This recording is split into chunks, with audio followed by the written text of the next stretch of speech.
Good morning everyone. Myself Dr. Poonam Bhojwani and I am working as a consultant obstetrician and gynecologist in Jaipur.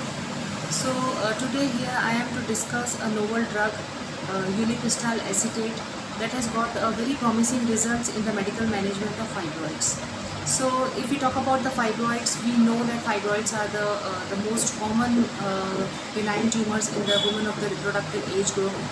And women nowadays are more and more desirous of maintaining their reproductive and menstrual function. So we are not directly advising them the surgical management, we have to advise them the medical management. So there is a list of drugs which are available for the medical management of fibroids if we talk about.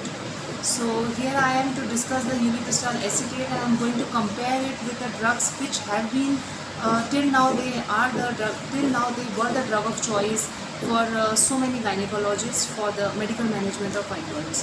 So if we compare the ulipristal acetate with gonadotropins or GnRH analogs, so ulipristal acetate is definitely a better option.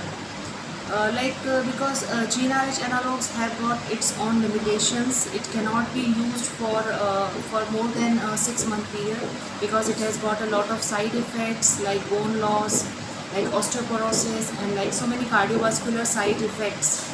So it cannot be used for more than a period of 6 months. Whereas on the other hand, ulipristal acetate can be used for a period of more than 6 months. So that has got an added advantage that it can be used for a longer period than the GnRH analogs. Secondly, there are so many studies which are coming with the results that show that GnRH analogs, once they are stopped, like if we discontinue the medical management with GnRH analogs, the fibroid start to regrow. But that is not the case, or that is not the scenario with the ulipristal acetate. Ulipristal acetate, even if we discontinue the medicine, then there is no growth of the fibroid. So definitely this is an added advantage of ulipristal acetate over a GnRH analogs. Now, as we know that there is no drug which is not surrounded by any controversies, or we can't expect any drug to be free of any side effects.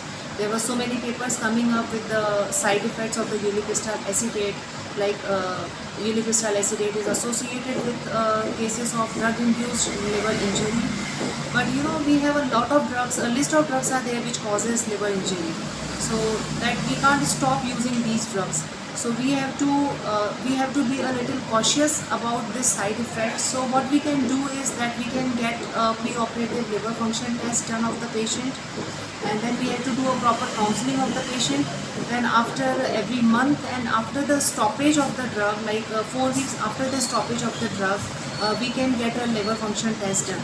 So if a patient is already at risk of some liver disease, already she is suffering from some liver disease, then we should not prescribe this ulipristal acetate, or we have to properly counsel the patient that in the due course of the treatment, if there is some derangements in the liver function, we may have to stop the treatment.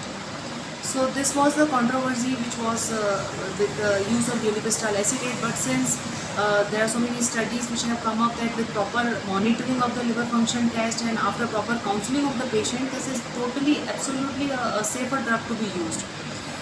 Next, there are so many studies which were showing some abnormal endometrial changes seen with the use of this ulipristal acetate. But as we know that ulipristal acetate is a selective progesterone receptor modulator, so it causes some endometrial changes, but that endometrial changes are totally reversible. Like we stop the treatment, the changes are resolved on its own. So after the DCGI approval in India, ulipristal acetate is definitely a very good and promising drug with very good results, and it can be definitely used in the medical management of fibroids. So that's all about the ulipristal acetate. Thank you.